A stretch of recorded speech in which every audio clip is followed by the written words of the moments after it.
America became a country in 1776, but its story began thousands of years earlier. Before the flag, before the colonies, ancient people crossed a frozen land bridge into a world untouched. Who were they, and how did their forgotten civilizations shape the land we now call the United States? America became a country in 1776, but its story began long before independence. Thousands of years earlier, long before flags, presidents, or borders. The first footsteps echoed across this vast land. We may never know exactly how the first people arrived, but one leading theory points to a time over 30,000 years ago. During the last ice age back then, a massive land bridge Beringia connected what we now call Siberia and Alaska. Covered in ice, it formed a frozen highway between continents. Families, driven by survival, crossed into a world untouched, hunting, gathering, moving slowly through forests and frozen plains. These ancient migrants weren't just passing through, they stayed. They became the first Americans. Over thousands of years, these groups spread south and east, evolving into countless tribes, cultures, and civilizations. Historians call them Paleo-Americans, the first human chapter in the story of the American continent. But then, as the earth warmed and the glaciers melted, Beringia vanished beneath the rising ocean. The bridge was gone, the door to the old world closed, yet the people remained. They built from the Adena mounds of the Ohio Valley to the Mississippian temples and the adobe cities of the Puebloan cultures. Native American societies flourished in every direction. Their stories weren't written in books but in stone, earth, and myth. Meanwhile, far from the mainland, across the Pacific, another tale was unfolding. The lush islands of Hawaii remained untouched by humans. Until somewhere between the 1st and 10th centuries AD, that's when bold seafarers from Polynesia arrived. Sailing across thousands of miles of open ocean, guided only by stars, wind, and instinct. They brought crops, animals, and traditions. They made Hawaii their home long before it ever became a U.S. state. From glaciers and land bridges to open seas and volcanic isles, the earliest chapters of American history are not about nations but about survival, migration, and discovery. 15th century brought a tidal wave of change. In 1492, an ambitious expedition led by Christopher Columbus, sailing under the Spanish crown, crossed the Atlantic, seeking a new trade route to the east. But what he found was something else entirely. A continent unknown to Europeans, a new world. That moment cracked history open. Soon after, ships from Spain, France, Portugal, and England raced westward, not just to explore, but to claim.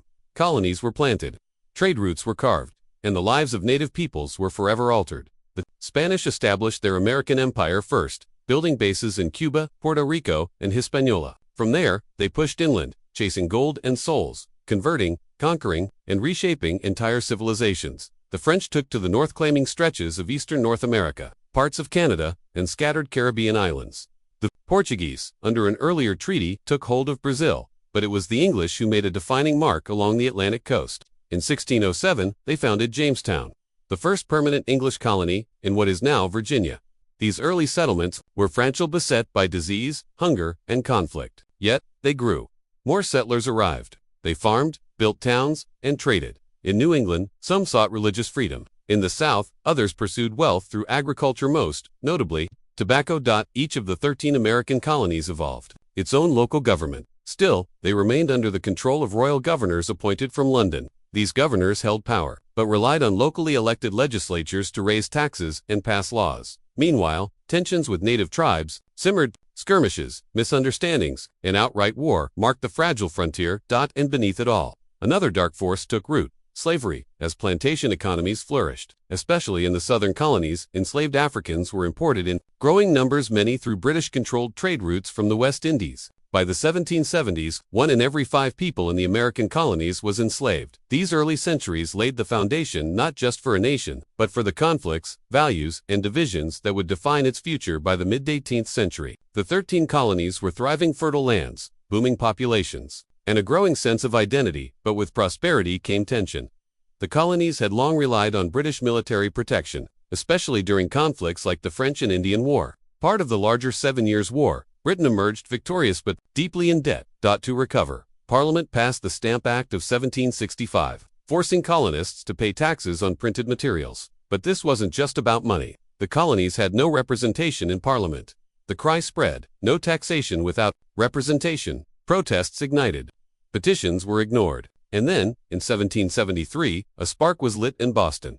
In an act of defiance, American patriots disguised as Mohawk warriors boarded British ships and dumped an entire shipment of tea into the harbor.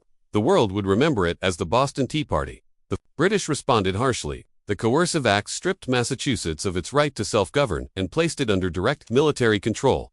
Outrage spread like wildfire across the colonies. In 1774, colonial leaders formed the First Continental Congress. Uniting for the first time, they demanded their rights, boycotted British goods, and sent a final petition to the king. But Britain didn't bend. And in 1775, the powder keg exploded. Armed clashes erupted in Lexington and Concord. What began as resistance had become revolution. A year later, in 1776, the colonies did the unthinkable. They declared independence. A new name was born, the United States of America. The Revolutionary War raged across battlefields from New York to the Carolinas. At first, victory seemed impossible.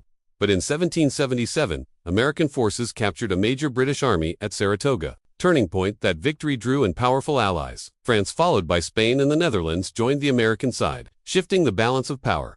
Commanding the rebellion was General George Washington, not just a skilled leader, but a unifier. He held the army together, forged alliances, and never gave up. In 1783, at the Treaty of Paris, Britain finally recognized American independence. The revolution wasn't just won, it was survived. But now came a greater challenge. Building a nation from scratch. With independence secured, the young United States faced a new question. What now? There was a lot of it and ambition to match. In 1803, President Thomas Jefferson made one of the boldest deals in American history. The U.S. had sent diplomats to France with a simple goal: buy New Orleans and gain control of the Mississippi's West Bank. Their budget, $10 million, but the French surprised them. Instead of just one city, they offered all of Louisiana, over 800,000 square miles, for $15 million.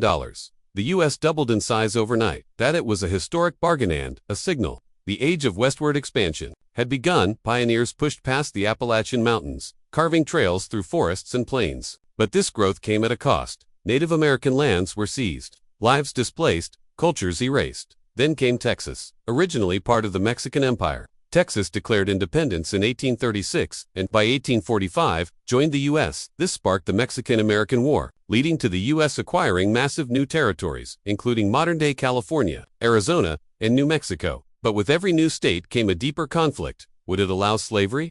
By 1860, the nation stood on a knife's edge. The election of Abraham Lincoln, who opposed the expansion of slavery, triggered panic in the southern states. 11 of them seceded from the Union, forming the Confederate States of America. The war began in April 1861, when Confederate forces attacked Fort Sumter in South Carolina. What followed was 4 years of brutal, bloody conflict. The American Civil War. The North, known as the Union, fought not just to preserve the country but to reshape it. Lincoln made it clear, slavery must end. Battles raged from Gettysburg to Antietam, tearing families apart. But slowly, painfully, the tide turned. In 1865, the Confederacy fell. The Union was preserved, slavery was abolished. But victory didn't heal the wounds. The nation was fractured. Reconstruction was difficult. Trust was broken. Still, something powerful remained: the idea that a country of the people could endure. After tearing itself apart, as the 19th century closed, the United States was reborn, reunited, industrialized, and hungry for influence. The scars of Civil War had not fully healed, but the engine of growth was roaring. Railroads stitched the country together. Factories rose. Cities swelled. Immigrants arrived by the millions, chasing the American dream. Then, in 1898, the U.S. tested its power on the world stage. After a brief but impactful conflict, the U.S. emerged victorious, claiming Puerto Rico, Guam, and the Philippines. America was no longer just a continental nation. It had become an empire. And soon, the world would need it. In 1914, the Great War erupted in Europe. The U.S. stayed neutral at first, but German attacks on American ships and a secret plan to lure Mexico into war changed everything. In 1917, the U.S. joined the Allies, bringing fresh troops, supplies, and morale. By 1918, the war ended, but the world was left fragile. For a time, the U.S. basked in post-war prosperity. The Roaring '20s brought jazz, skyscrapers, and innovation. But beneath the surface, the economy was unstable. Then came the stock market crashed. Banks collapsed. Jobs vanished. The Great Depression had begun, an economic disaster that shook the nation to its core. And in the shadows of that collapse, another storm was brewing. In 1941, the U.S. was pulled into World War II after the Japanese attacked Pearl Harbor. Suddenly, America was fighting across the globe, in the Pacific, in Europe, and in the skies above both.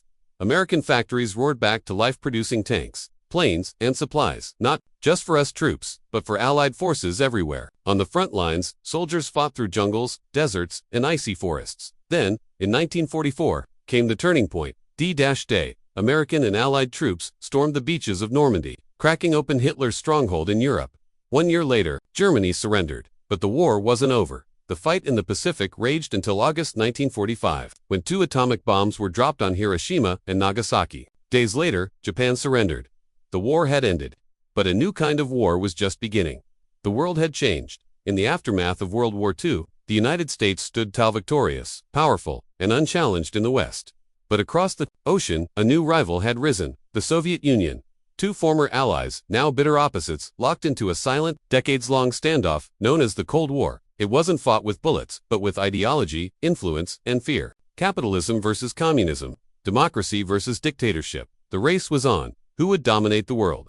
The Cold War played out on every stage. The arms race pushed both nations to the brink of nuclear annihilation.